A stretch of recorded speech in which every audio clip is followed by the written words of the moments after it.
আমার কোন উম্মত যদি আমাকে দুইটা অঙ্গের গ্যারান্টি দেয় যে তারা এই দুই অঙ্গের পাপ করবে না, আমি তাদেরকে জান্নাতের গ্যারান্টি দেই।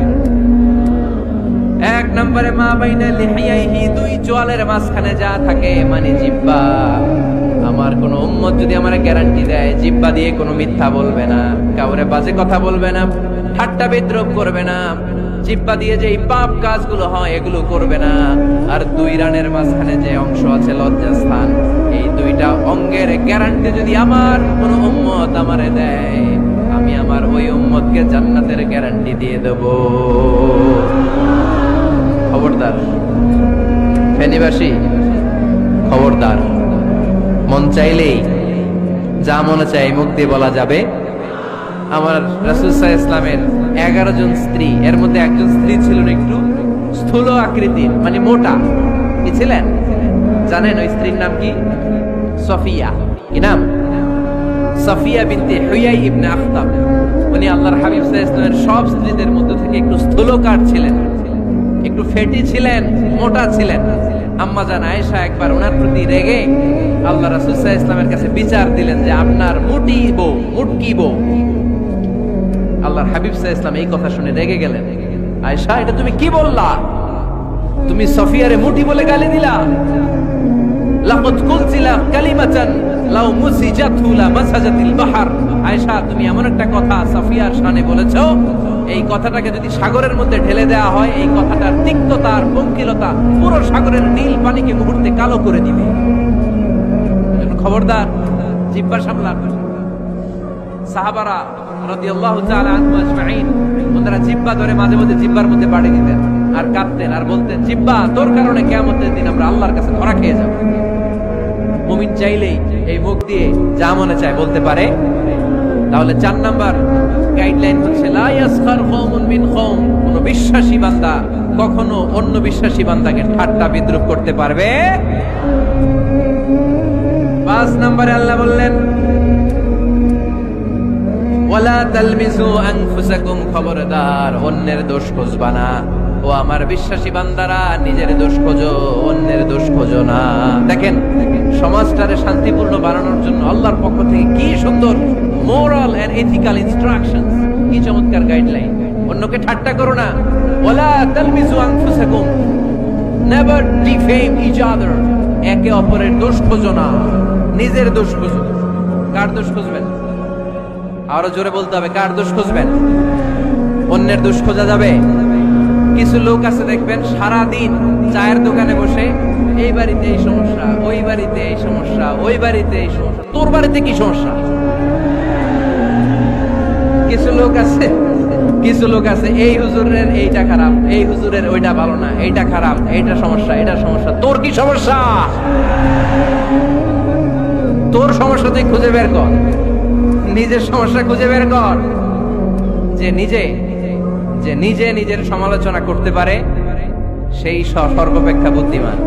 এজন্য খবরদার আমার কলিজার টুকরা যুবক ভাইয়েরা, কখনো কাউকে ব্যঙ্গ করে, বিদ্রূপ করে, ছোট করে কোনো মন্তব্য করা যাবে না। কখনো অন্যের দোষ খোঁজা যাবে না। দোষ আমরা খুঁজবো, নিজের দোষ, ঠিক কিনা? দোষ আমরা খুঁজবো। কার দোষ? চিল্লায় বলতে হবে, কার দোষ? নিজের দোষ খুঁজতে হবে। যারা নিচু মনের মানুষ, এরা মানুষের দোষ নিয়ে কথা বলে। Small people talk about people, average people talk about things and stories, and great people talk about ideas.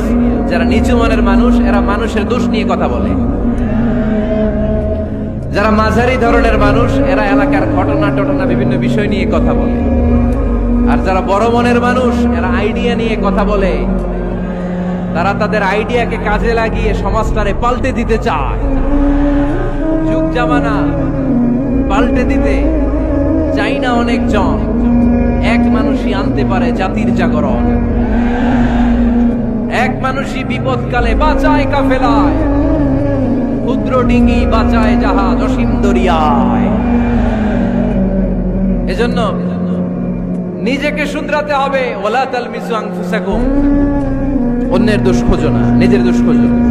তাহলে ফেনীবাসীরা, এই হোক আমাদের স্লোগান, আমরা নিজেদের দোষ খুঁজবো বেশি, অন্য কারো দোষ কখনো খুঁজবো নিজে ঠিক হয়ে যান, দুনিয়া এমনি ঠিক হয়ে যাবে। নিজে ঠিক, দুনিয়া ঠিক। নিজেকে শুধরান। অন্যের দোষ দেখে তো আমার লাভ নাই। ও কি করছে এটা ও জবাব দিবে। আমি কি করেছি আল্লাহর সুপ্রিম কোর্টের কাঠ করায় সেদিন আমাকে জবাব দিতে হবে। চিল্লায় বলো ঠিক কিনা? এজন্য অন্যের দোষ যেন আমরা না খুঁজি, নিজেকে যেন পরিবর্তন করি। পরিবর্তন করতে রাজি আছি তো সবাই? পরিবর্তনের অগ্রনায়ক হতে রাজি আছি তো সবাই?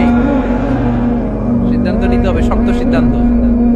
দাঁড়াতে হবে, সৈনিকের মতো দাঁড়াতে হবে, ঠিক কিনা? আধারে ভয় পেও না, আলো আছে আড়ালে, অন্ধকার পালিয়ে যাবে তুমি উঠে দাঁড়ালে। নিজেকে দাঁড়াতে হবে, নিজের সাথে নিজের শক্ত বোঝাপড়া করতে হবে। অন্যের দোষ খোঁজার সময় আমাদের নাই। চিল্লায় বলো ঠিক কিনা? দোষ খোঁজা যাবে না, নিজের দোষ নিজের আমরা খুঁজব। বসেন বসেন। কি ঢুকছে এখানে? হ্যাঁ, কারেন্টে শক করছে? সাপ? সাপ আওয়াজ শুনতে আসে?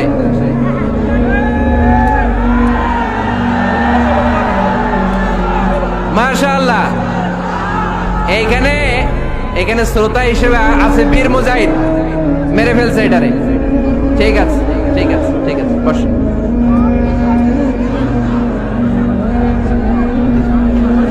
এখনো কথা বাকি, বসেন।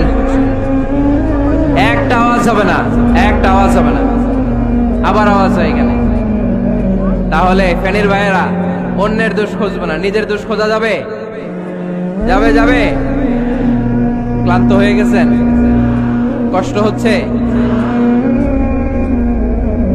তারপরে 7 নম্বরে আল্লাহ বললেন ওয়ালা তানাবাসু বিল আলকাব, মানুষকে মন্দ নামে ডেকো না। আমরা অনেকের নাম চেঞ্জ করে ডাকি, আছে না নাই? না, আমার কলিজার টুকরা ফেনীর ভাইয়েরা, আজ থেকে কখনো কারো নাম চেঞ্জ করে আমরা ডাকবো না। যে নামে তাকে ডাকলে সে খুশি, আমরা ওই নামে ডাকবো। পারবো তো? কারণ প্রত্যেকের নামটা প্রত্যেকের কাছে বড্ড দামি, প্রত্যেকের নামটা প্রত্যেকের কাছে বড্ড প্রিয়। আপনার নাম কি? লিটন ভাই, মাউল হক লিটন ভাই। আপনার কাছে মনে হইতে পারে আরে লিটন একটা নাম হইলো, তো কত আছে আমাদের এলাকায়। না, এলাকায় অনেক আছে ঠিক, কিন্তু লিটন ভাইয়ের কাছে লিটন নামটা খুব আদরের, যত্নের, ঠিক কিনা? আমার নাম কি? আমার নাম মিজান। আরে মিজান একটা নাম হইলো নাকি? কত নাম আছে মিজান, এলাকার সিপাই পড়ে আছে। এটা ঠিক, অনেক নাম আছে মিজান নামে, কিন্তু যেহেতু এটা আমার নাম, আমার কাছে এই নামটা বড় দরদের, বড় যত্নের, বড় আদরের। কারণ এই নামটা আমার পরিচয় বহন করে। ভাইয়ের নাম কি? স্বপন। স্বপন ভাই এলাকায় অনেক আছে না? সিম্পল একটা নাম, কিন্তু না, স্বপন মিয়াজি ভাইয়ের কাছে এটা সিম্পল না। এই নামটা ওনার কাছে বড় যত্নের। মানুষ তার নাম খুব পছন্দ করে, নিজের নামের। কারণ দেখবেন কাগজ আর কলম পাইলে সবাই নিজের নাম লেখে, খালি নিজের নামের সিগনেচার দেয়, আছে না নাই? এরপরে দেখবেন যে কক্সবাজারে গেলে সাগরের তীরে বালু পাইলেই বালুর মধ্যে নিজের নাম লেখে, আবার ওই নামের পাশ দিয়ে লাভও আঁকে, আছে না নাই? আমি অনেক দেখেছি, সাগর পারে গেলেই মানুষের মন উথাল পাতাল করে। সাগরের বালিতে নিজের নামটা বড় করে লেখে, চারদিক দিয়ে লাভ, মানে এই নামটারে আমি লাভ করি। এটা প্রমাণ করে প্রত্যেকের নিজের নামটারে বড্ড বেশি ভালোবাসে, ঠিক কিনা? এজন্য ফেনীর সোনার টুকরারা, খবরদার বন্ধুরা, নিজেরা যেন একে অপরকে এমন নামে না ডাকি যে নাম শুনলে সে কষ্ট পায়। আজ থেকে কোনো বাজে নামে কাউরে ডাকা যাবে? আব্বা আম্মা আদর করে কত সুন্দর নাম রেখেছে, আবু বাকার, ওরে সবাই ডাকে বকইরা, কপাল পোড়া। আব্বা আম্মা নাম রেখেছে আবু ওয়াক্কাস, ওরে ডাকে আক্কাইচা। কত সুন্দর নাম আমার আল্লাহর নামের সাথে মিলিয়ে আব্দুল কুদ্দুস নাম রেখেছে, ওরে ডাকে কুদ্দুচ্চা। আছে না নাই? কবিরা গুনাহ করেছেন আপনি, কবিরা গুনাহ। It's not a simple deal, সাধারণ কোনো ব্যাপার না, এগুলো সবগুলো কবিরা গুনাহ। কোনোদিন কাউকে ঠাট্টা বিদ্রুপ করে কিছু বলবো না, কখনো অন্যের দোষ খুঁজবো না, কারো নাম বিকৃত করে কোনোদিন কারো মনে কষ্ট দিব না, ঠিক কিনা?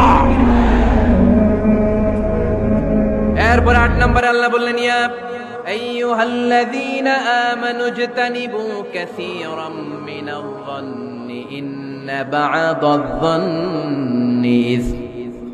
অবিশ্বাসীরা খবরদার, অনুমান আন্দাজ নির্ভর কোনো কথা বলবে না, যেটা বলবে নিশ্চিত হয়ে বলবে। কার কথা? অনুমান নির্ভর কোনো কথা, আন্দাজ নির্ভর কোনো কথা কোনো মুমিন বলতে পারে? আমার কথা বোঝা যায়? হ্যাঁ, ফেনীবাসী কথা বোঝা যায়? ফেনী না হেনি? হ্যাঁ, আর বাড়ি হেনি, আইসাই রেণী রেণী। আপনারা কি ডাকেন, ফেনী না হেনি? ফেনী। মাশাআল্লাহ মাশাআল্লাহ, খুব সচেতন ফেনীবাসী। দেখছেন দেখছেন, আপনাদের জেলা নিয়ে কিছু বললে খারাপ লাগে না? লাগে। তো নোয়াখালী করে গালি দিয়েন না, চিটাঙ্গারে গালি দিয়েন না, কুমিল্লাবাসীদেরকে গালি দিয়েন না। আমার 64 জেলায় সুজলা সুফলা শস্য শ্যামলা, ঠিক কিনা? 64 জেলা নিয়ে আমার এই বাংলাদেশ। প্রত্যেক জেলায় আমাদের সৌন্দর্য আছে না নাই? এক এক জেলার ভাষার সাথে আরেক জেলার ভাষার কোনো মিল। সিলেটে ছিল আমার গতকাল মাহফিল, আমি জিজ্ঞেস করছি ভাই সাহেব খিতা খররা, আপনারা বালা আসেননি? তো মহা খুশি, কারণ ওদের ভাষায় কথা বলেছি, ওরা ওদের ভাষাটারে বড্ড ভালোবাসে। আমরা প্রত্যেকে আমাদের প্রত্যেকের জেলাটারে বড্ড পছন্দ করি, ঠিক কিনা? ইজতানিবু কাসীরাম মিনায-যন্ন, আন্দাজ অনুমান নির্ভর কথা মুমিন কখনো বলতে পারে? এজন্য আল্লাহর হাবিব বললেন ইয়াকুম ওয়ায-যন্ন ফাইন্নায-যন্না কাযাবুল হাদিস। খবরদার, তোমাদের উচিত আন্দাজ অনুমান নির্ভর কথা থেকে বেঁচে থাকা, কেননা অনুমান করে কথা বললে পাপ হয়। অনুমান করে কথা বললে কি হয়? আজকে থেকে আমার ফেনীর সোনার টুকরারা অনুমান করে আন্দাজে কোনো কথা বলবো আমরা? বলবো না। ধারণা করে কিছু বলবো না, আর ধারণা করলেও ভালো ধারণা করব। কি ধারণা? রাস্তা দুইটা, একটা পজিটিভ আর একটা নেগেটিভ। মুমিন পজিটিভ ধারণা করে, মুমিন কখনো নেগেটিভ ধারণা করে না। তাহলে কোন দিকে যাব, পজিটিভ না নেগেটিভ? আওয়াজ করে, পজিটিভ না নেগেটিভ?